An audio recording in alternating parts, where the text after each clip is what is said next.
So, like, what is actually the kind of problem that you are solving with Cashy, or like, what is that actually the problem statement that you are trying to figure out and then implement solutions with Cashy? Sure. No, that's definitely an important question. And to put it in perspective, everywhere in almost all emerging markets and definitely in developed countries, you have, as you would be knowing, traditional credit bureau scores. Like you have a CIBIL score, you have Equifax and all of that. And everybody who's ever taken any kind of credit or has had a credit card, they would have some sort of a credit score. Now, at the end of the day, this credit score is what a bank or any financial institution for that matter would look at when they want to give you credit, or, like whenever you apply it for any kind of credit from a bank, whether it be credit card or a personal loan, automotive loan, housing loan.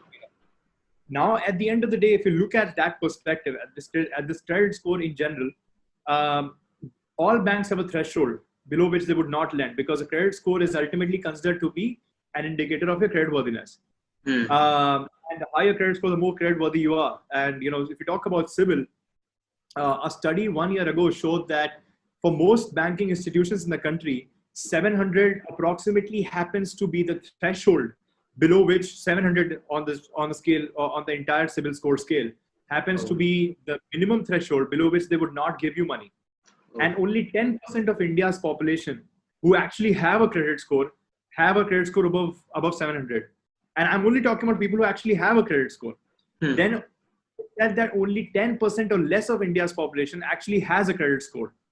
So we are talking about a very, very small section of population that is actually being serviced by the formal financial institutions. Now, what happens to the rest of the people? It is not that they don't need money. They definitely need money, right? They go to your usual loan sharks. They borrow from friends, relatives, unorganized lenders who, if you see the reports lately, they are lending at 200% per annum, which is obnoxious in terms of the interest rates, right? Insane. So how do we bring these people into the fold of the formal credit ecosystem? How do we still give out money to them? How do we make them come into the formal Indian credit financial ecosystem, right? So that is a problem we're trying to solve, and that is a very, very vast, that is a very big and very pressing issue that we need to solve out there. And as I said, every day you lend out to, even if you lend out money to 1,000 people, that 1,000 people you have changed lives for, because you've actually now given access to money they probably not have had, right? Exactly.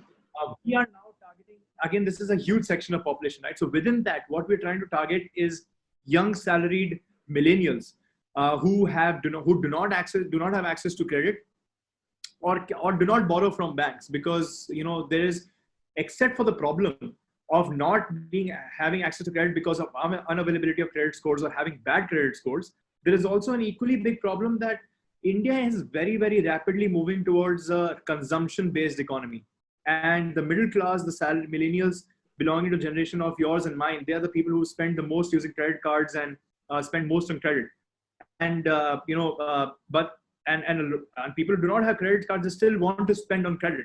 So now, again, we're talking about short-term, low-value loans. Will a bank give you, say, 45,000 rupees for 2 months? It would not, right?